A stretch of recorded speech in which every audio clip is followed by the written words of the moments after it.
Hi everyone, আজকে বানালাম হচ্ছে জংলি মাছ। এটা হচ্ছে রাজস্থানের খুব ফেমাস ডিশ।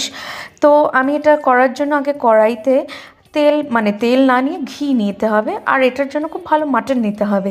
তো আমি কড়াইতে আগে ঘিটা ঢেলে নিলাম। ঘিটা একটু বেশি মাত্রাতেই ঢালতে হবে, নাহলে কিন্তু টেস্ট নেই, কারণ কি এখানে খালি 3টে উপকরণ। মাটনটা দিয়ে দিলাম, মাটনটাকে ভালো ভালো করে ভাজা করে নিলাম। তার মধ্যে দিয়ে দিলাম কয়েকটা রসুনটা দেওয়ার পরে দিলাম হচ্ছে কাশ্মীরি মির্চ আর শুকনো লঙ্কা, যেটা আমি ভিজিয়ে রেখে দিয়েছিলাম। এটা না রাজস্থানে জাস্ট রাজারা যখন মানে মানে শিকার করতে যেত, যেই মাংসটা পেত তার সাথে এটা বানিয়ে নিত। তখন ওখানে বেশি ওরা আইটেম নিত না, খালি এই 3টে আইটেম নিয়ে এরা হচ্ছে এই জংলি মাছটা বানাতো।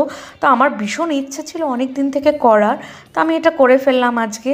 তো এটাতে 3টে দেওয়ার পরে যতক্ষণ অবধি মাটনটা না সুসেদ্ধ হবে ততক্ষণ এটাকে ভালোভাবে কষাতে হবে।